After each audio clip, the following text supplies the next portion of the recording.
Good afternoon to all of you.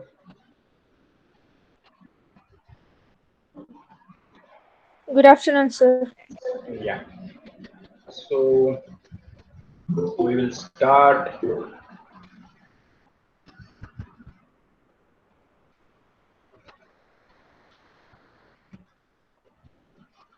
All right. We'll wait for another 1 or 2 minutes. So let all of them join. So we have around 28 of them. 28. So just wait for another 1 or 2 minutes. Then we'll start.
Okay. We will start.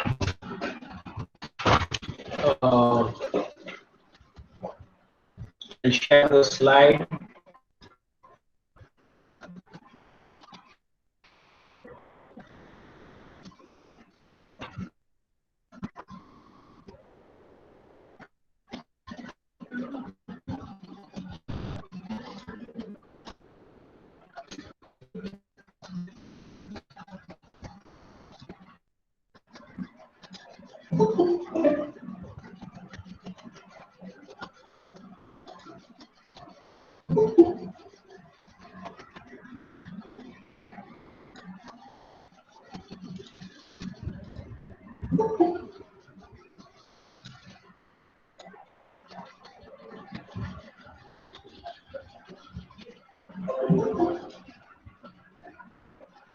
I hope you are able to see my screen now.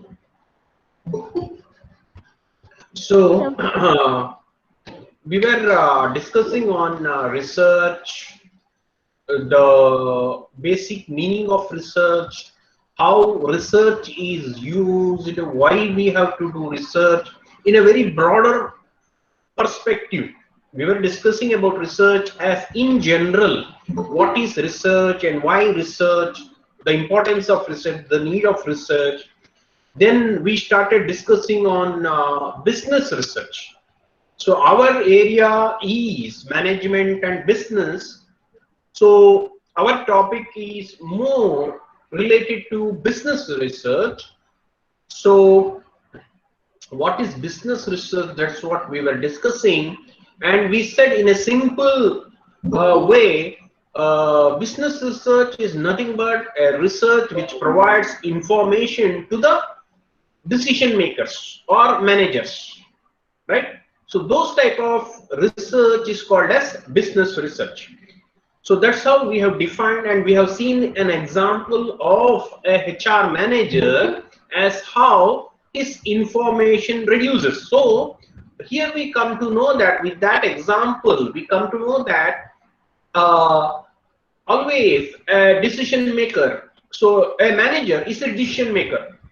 A manager, he has to take several decisions. He has to keep on continuously take on various decisions. So he is considered a decision maker. So always a decision maker needs information to take decision. So this information reduces the uncertainty. Uncertainty. I hope you understand what is the meaning of uncertainty. You're not sure. So when a manager, he has to take the right decision. He has to take the right decision.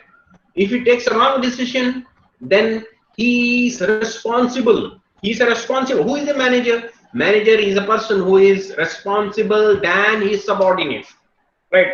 As we move higher in the organization structure, you have seen, right? So in the organization structure, as the employees move to a higher level, their responsibilities are more. They are more responsible. Their decisions makes lot of impact on the business. For example, the top management, CEO, directors, those people takes a decision. It is going to impact the organization over a long period of time. Okay, they are the people who are going to decide whether to run this organization or not, whether to diversify this business, whether to come up with a new product, whether to recruit more number of employees, whether to attract more number of investments. So these are the people taking strategic decisions. Strategic decisions or the long-term decisions. Okay, and mid-level managers may be taking on the day-to-day working functions of an organization. So managers are more responsible than their subordinates, and their decision is going to matter a lot. So they have to take a right decision, right? So this information which we get to research reduces that uncertainty. So you have to take decision based on the information. So when you take decisions on the right information, you are doing a better decision. Okay, so with this you understand that organization needs, or managers or decision makers have to continuously there is a need of information, right? So how do you get that information? Mainly through research. Okay, so like that. So majority of these research information, what information we are taking information as in general. So information, it may be the research based information mainly from the outside, say about the customers, about the market, about the competition, right? About the demand, about the taste and preferences, about the availability of finance, right? Like this. And sometimes the research is inside, maybe related to the HR, okay, their employee performance, okay, work environment, like that, the stress level, like this type of research, it is related to the HR, right? Like that, internal sources. And some information you need not do much research. Okay, you have the internal records. The manager will just glance through that. He will get the sufficient information. There are systems, there are softwares which provide a lot of information on the manufacturing, the performance of the employees, the investment, the product, the sales, and this information, separate research may not be conducted. So I'm telling that you should not think that every information there should be a research done. No, not like that. So files and documents and computers, applications, these provide a lot of information. Okay, but there are instances where managers will have to take decisions based on the information related to the customers, or as I said, say the human resources. Say other day we were seeing whether a HR manager, whether he has to provide a on-site child care facility or not. Yes. So that cannot just be taken on the intuition. Just that manager feels that yes, it is better I provide a facility. He cannot do that because he is not spending from his pocket. He has when he takes a decision, the investment that comes from the company, so organization. So it may be, say, taking an example of this case, providing a on-site healthcare facility, maybe that he will have to spend, say, maybe around 10 lakh rupees, 10 lakh rupees to provide that facility. Depends on the size and depends on the human resource and like that. So tomorrow, if his decision is wrong or right, whatever it is, he has to answer his higher ups, his superiors. So superiors will be asking the question. So you have taken a decision of providing this. What is the result? Whether the performance of the employees have increased because of that, whether the productivity of the employees has increased or not. So this he has to answer. Right. So like that, he cannot take a decision that, okay, I like to provide a facility, like that. Intuition or his likes and preferences, it is not a subjective. Okay, it is based on the objective. It is based on the facts.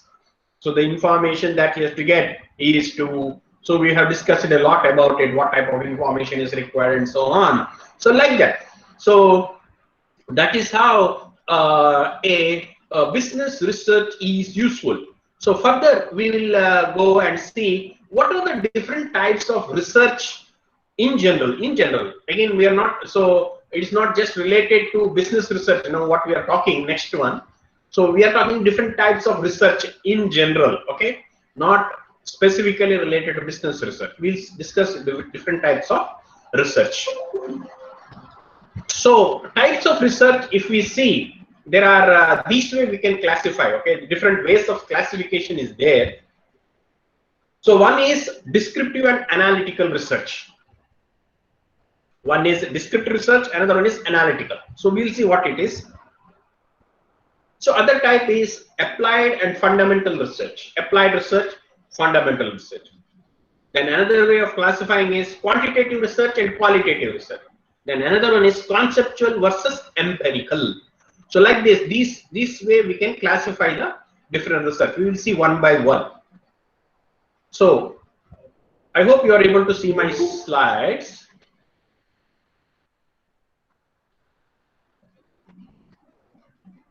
Are you able to see my slide? Yes, sir. Yes, sir. Okay. Okay. Now, I said descriptive versus descriptive and analytical research.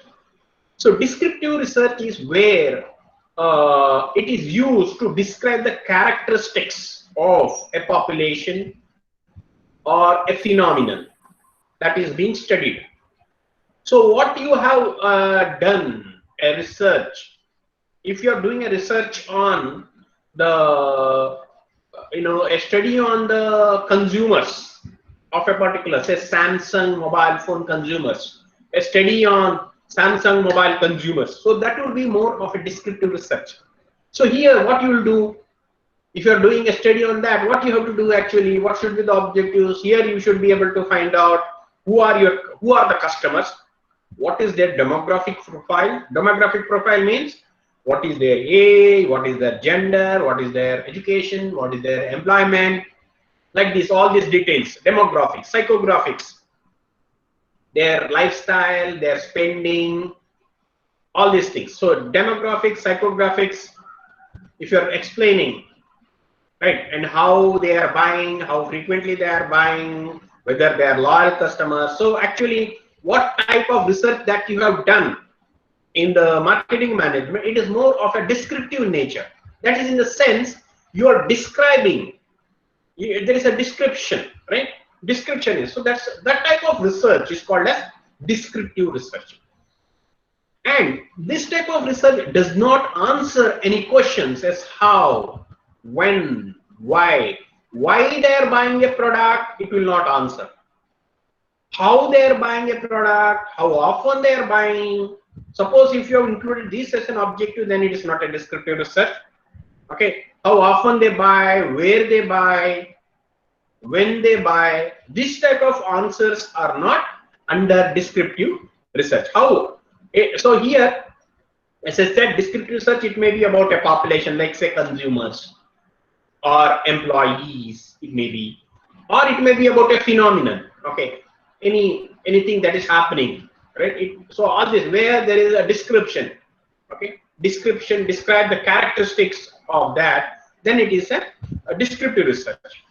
So mainly you have to understand in this research, it is not answering any questions. And it's also called as ex post facto research. Researcher has no control over the variables. Ex post facto means it's a research that is done after something has happened, after things has happened. So consumers have they have bought the product. So you are trying to find who are the customers. So that's why it's called as ex post facto. The things you are doing, the thing you are studying a phenomenon after it has happened. Okay, so like that. So that is called as it's also called as ex post facto research. Here, researcher does not have control over the variables. So in research, you have to remember this word variables. Variables is a common term that is we use in research. Variable is nothing but which varies, which changes. Okay, variables. So in the study, there will be several variables. So it is not one variable, there are several. So consumer is a variable, sales is a variable, advertisement is a variable, rain, if you are doing a study, rain is a variable, weather is a variable. Understanding what I am saying? So variable means this can change, is it not? Consumers, their characteristics may change, the numbers will change. Sales can change, it will numbers, it is in figures, right? Rain, it will change, the quantity of rain will change. So whichever, so it is very important to understand what are the variables in your study, right? So like that, so this is called as variable. Okay, the elements which varies. Okay, so here researcher does not have any control over the variables. So in descriptive research, he is just explaining the variable, what has happened, what is the sales after advertisement. Okay, so he is not having any control over the variable, say advertisement and sales. There is no control over it. He is just studying, observing, and describing it. There were so many advertisements, and this was the sales. Okay, like that. So some researchers where they will control. The researcher tries to control the variable. Okay, I want to do a study on the effect of training program. So I will do that. I want to do a HR study. So it is a HR topic. Okay, if I want to study the effects of training program, employee training. Okay, I want to know whether the employee training really helps or not. You know, different types of training are there. So what type of training? On the job training, off the job training. So on the job means the training is provided when you are working. Off the job is you are not working, you are being taken to that time period when the training is there, then you are not working at all. It is only training. So like this, broadly two types of training. So you want to just generally make a study whether on the job training is better or off the job. So here I may try to control the variable. I want to see. I will do two groups. So that's all in detail. We will be studying in the next unit or next module. So how a researcher tries to control. So here now you have to understand that in this type of research, the researcher does not have any control over the variable, and he just reports only what is happening. So whether it is sales, whether it is employee performance, whether it is raining, whether it is any other studies, animal behavior. Okay, say I was showing a phenomenon. A researcher. Okay, Steve Irwin, Australian animal enthusiast. So suppose he is making a study. Okay, he is making a study of the behavior of crocodile. How crocodile, has its food, right? How it lives, like that. If it is making it is more of a descriptive research. Okay, he's just trying to explain the behavior or life of an animal, like that. So he just reports only what. So in descriptive research, it is only a report after the things that has happened. Example: frequency of shopping, preference of people, purchasing pattern of buyers. Suppose you are doing a study on these things, say studying the frequency of shopping, how often the shoppers shop, how often people buy shampoos. So you are making a study on that. So that is a descriptive research. Preference of people. What is the preference of people? Dakshina Kannada people on the brands of shampoo. That can be a topic. Which brands of shampoos are more preferred by Dakshina Kannada people? You can make a study. Okay, so that is a descriptive research. You're trying to explain the preference of shoppers. Purchasing pattern of the buyers. Purchasing pattern, how often they are buying, how frequently they are buying, how much they spend, whether they are spending on the credit card, using credit card, whether they are paying through cash, how many people pay cash, whether they are doing online transaction, how many people buy online, how many use offline. So this is purchasing pattern. So if you are doing a study of this, then it is a descriptive research. Normally, descriptive research, the data, so you need data for research. So the data is collected through survey method. I hope everybody knows what is survey because you have done a survey in marketing management. So that is one of the method of collecting data. So there are other different methods. So here descriptive research mainly it is done by survey method. Okay. Then another type of research is analytical research. Analytical. So as the word suggests, so it involves numbers. It involves critical thinking. So whereas in descriptive research there is no much critical thinking. I hope you understand what the meaning of critical thinking. Critically evaluate the facts, analyze the facts. Critical analysis is required in analytical research. Here, a lot of information and facts are analyzed, evaluated. It has to. This type of research collects a lot of facts and figures, numbers. A variety of people, including students, doctors, psychologists.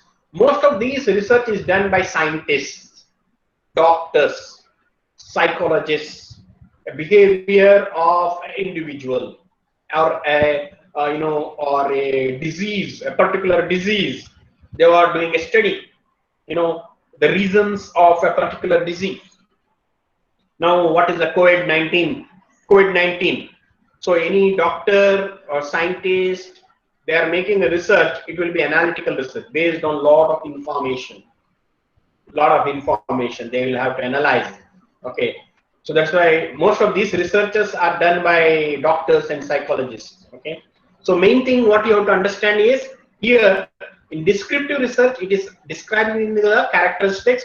Here analyzing the facts with critical thinking. So that is the difference between analytical research and descriptive research.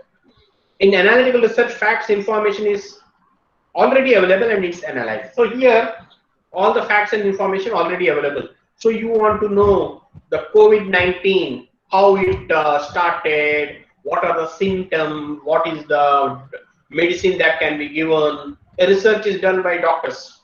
So that becomes analytical. So they need lot of information, patient's information, the death informations, for how long they were having this infections, what was the medication that was taken, what were the symptoms. So all this, it is not one patient, they will have to study so many lakhs of such cases. Also country wise, how it is, how it changes. So we say that it is, mutation. COVID-19 is mutating, modified itself. So how did they know it? So they have done an analytical research. Okay. It is not a descriptive research. They have done, based on a lot of facts, lot of critical thinking, analysis has happened. So that's why doctors are able to tell that. Okay. So that's an example of analytical research. So simply you have to understand that in analytical research, there is critical thinking and analysis and evaluation of a lot of facts and information that is already available. So that is analytical research. Then types of, we are coming to another type of research, that is applied research and fundamental research. Applied or action research is same. Another name of applied research is action research. It aims at finding solution to immediate problems facing a society or industry. So here,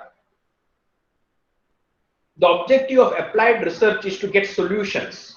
Unlike descriptive research, so descriptive research, we said it is not providing any solution. It is just trying to describe a event or a phenomenon or people or a population. But here in applied research, you want to find out a solution for a problem. Okay, it may be facing a society or a business or an industry as such. Okay, it's also called as pure research. Pure research, applied research, action research, all are same. It's different names. Pure research is concerned with natural phenomenon, or it may be done by mathematicians, or human behavior may be related to human behavior. Pure research may be done in any of these areas. It's also called as basic research. Applied research and fundamental. Fundamental and basic research are same.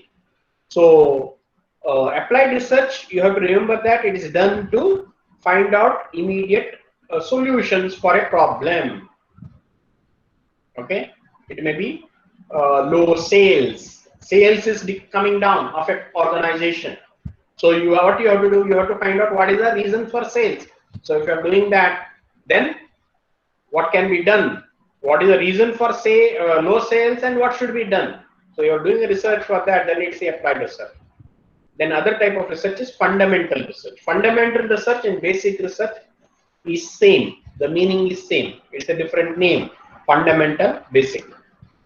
So here in basic research, it attempts to expand the limits of knowledge. Okay.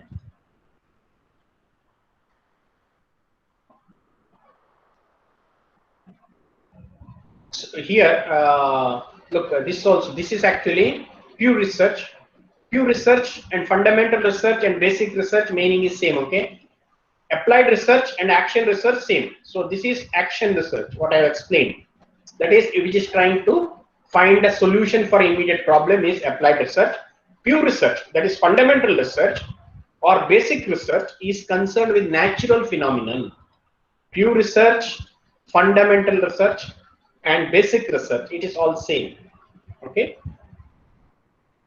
So basic research attempts to expand the limits of knowledge, and it is not directly involved in any solution to a problem. Suppose mathematicians do a research on, so whatever you have learned, basics, a plus b whole square equal to a square plus b square plus a, like that, all that formulas you have learned, or any area, trigonometry, okay, algebra, or science, physics, in the area of physics. If you are doing any, scientists are doing research, then it is basic research. So here, what is the objective? It is trying to expand the knowledge. It is not trying to get a solution for a problem. It is not describing a situation also. Here, what is done? They are trying to expand the knowledge. Got it? So the knowledge is expanding there. It may be related to human behavior. It may be related to the basic science. It may be related to chemistry. It may be related to mathematics, like that. It is not related to solution or a pragmatic problem. Unlike applied research. Applied research, it is trying to get a solution for a problem. So that is basic research. Some of the example of basic research in a business. So I said basic research can be done in mathematics. It may be done in physics, chemistry, and so on. How basic research is used in business? So some of the examples is in basic research in management or business is, you want to find out, is executive success correlated with high need for achievement? Is executive success correlated with high need for achievement? So here there are two variables. You want to find out if there is any correlation, whether these variables are related or not, you want to find out. Okay, correlation.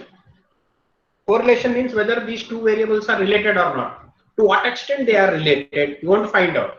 So in this particular example, what are the variables? One is executive success. Executive means you can think of any employee. Executive is a post, okay, on particular position. So this executive success, an employee may be successful in his organization or he may be unsuccessful. If he performs well, he gets good career growth in the organization, then it is called as he is successful. Okay. Or if an employee, he starts his career in one type of level, then he keeps on getting promoted, or he moves on to different companies and he gets higher responsibilities, he moves in the ladder or in the organization, maybe same organization or different organizations, and if that is there, then we say he is a successful executive. Okay, so this is one element. This is one variable, and another variable is need for achievement. Need for achievement is a personality characteristics. Personality. Say we say what we say, introvert or extrovert. We say these words, which is very commonly used. So similarly, this is a characteristic of an individual, need for achievement. So it is nothing but the drive within the individual to perform, to do something. So this will vary from individual to individual, person to person. Need for achievement will be high or low. So those people who are having very high achievement, need for achievement, they will always perform well. The people who are having very low need for achievement, they will not perform that well. They are not that self-motivated to do something. So these are the two variables. I hope you have understood. One is the executive success, another one is the need for achievement in the individual, which is a human characteristics or personality trait. So whether these two variables are related or not, you have to do a study. So if that is done, then it is a basic research example. So that is one example. Another one is, are members of highly cohesive work groups more satisfied than members of less cohesive work group? Okay, this is another example of basic research, how it can be done. Work group means people working together in an organization. You can take that as an example. Okay, cohesive work group. Cohesiveness in that work group is nothing but how the people in the organization feel themselves as related to each other, how they are working as a team. So this is a feeling. This is a feeling among the employees, saying like how well they are related as a one group. That feeling is a feeling, is it not? So there will be some teams which that cohesiveness is very high.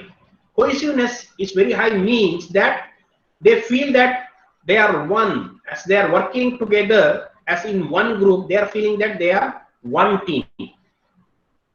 If the cohesiveness in the team is less, then they don't feel that much strong as a team. So it is a feeling within the team members, cohesiveness. So whether now here the question is, are members of highly cohesive work groups more satisfied than the members of less cohesive group? Now two variables in this is, one is cohesiveness, which I have explained what is the meaning of cohesiveness. Nothing but belongingness as a team, performing as a team, one team. That feeling is called as cohesiveness, togetherness as one. So that feeling. So that may be high or low among team members. So that is one variable. Another one is satisfaction, employee satisfaction. The second. Now you want to find out whether these things are related, whether the satisfaction is related, the more satisfaction or satisfaction is related to the cohesiveness of work group or not. So you want to do a study. So if that study is done, then it is called as basic research. Do consumers experience cognitive dissonance in low involvement situations? Another examples. Do consumers experience cognitive dissonance in low involvement situations? Here, two words I would like to clarify in this third example. You may not be that much aware. What is this? You may be, what is this? You may be thinking that. Cognitive dissonance is one word. Cognitive dissonance. It is very simple. Cognitive dissonance is the, it's a feeling of uncertainty after making a purchase. Understood what I'm saying? It is a feeling in the minds of the customers which comes after making a purchase. Uncertainty, certainty, uncertainty. Here it is uncertainty, feeling. You are not very sure. Okay, example I will tell you that you have bought a mobile phone, a new model. Samsung has launched a new mobile phone. Maybe the price is 20,000 rupees. Okay, 20,000 worth of mobile phone you have bought. They are claiming it is in a new technologies there and all. Okay, you have bought it. After making that purchase for few days, for 1 week, you have a feel whether I have made a right purchase or not, whether I have paid the right money, whether I have paid more, whether I have bought from the right shop. If I bought it from another shop, would I have bought it in less money, or should I have bought another model that was less pricing, or should I have bought another model which was bit more, 22,000, I would have bought a better mobile handset. So this type of uncertainty and feelings are there, no? So that is called as cognitive dissonance. Got it? So it is an uncertainty feeling of whether you have made the right decision of making a purchase. After making the purchase, you feel that whether you have made a right decision or not. So that is called as cognitive dissonance.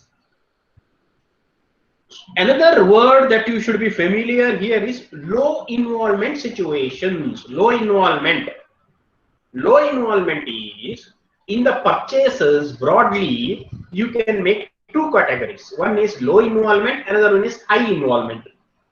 Low involvement is the situation where you don't give much attention for the purchases. You don't think much while purchasing. For example, you want to buy a chocolate, you are buying a milk packet, you are buying snacks, some potato wafers. Okay, so these things you don't think much, you don't plan about this purchase about say 1 week before, 2 days before the purchase. You don't think much, is it not? Groceries, food items, okay, pulses, all these things you don't think much before purchasing. What you do, it may be anybody who is purchasing this regularly in the home. It will be told to him, they will give a list: milk 1 liter, okay, chips 1 packet, 2 packet, like this, chocolate 1 packet, like that. They'll give this and they'll go to the shop and they'll buy it and come. There is no much analysis, too much thinking about buying milk, which milk I have to buy, what brand I have to buy, right? So those are called as low involvement situation, where you don't spend too much of effort and time purchasing the product. Another one is high involvement. Say buying a house, buying a jewelry, buying a automobile, okay, buying a electronic mobile phone or laptop, all these things where normally the prices are higher. So it is not that you just walk out and buy a automobile and come. It doesn't happen like that. You go for walking, you will not buy a car and come, is it not? But you go for walking, you may buy milk and come. You may buy chocolates and come. That is different. That situation is common. But you go for a walking, you buy jewelry and come. No, that will not happen. Because if you want to buy jewelry, you will think at least some week, 1 week or few months you may think. Buying a house, you may think for some years. 1 year, 2 year, 3 year, you may think about buying a house. Buying an automobile also, few months to some years it may take. But a chocolate, a chips packet and all, you will not spend that much of time, right? So this is for, so here where you don't spend that much of time and effort, that is called as low involvement situation. Where you spend a lot of time and effort, that is called as high involvement. So in this particular case, now you have to find out whether that, you know, cognitive dissonance experience is there in low involvement purchase situation also. You want to study it and find out, right? In chocolates and milk packet, milk purchases, whether there is cognitive dissonance happening. So you want to study. If that is there, then it is a basic research. So I think we'll wind for today's. Okay, today's session we'll wind here now, and we'll discuss more in the next class. Anything you want to ask, you can ask. Otherwise, we will close today's session.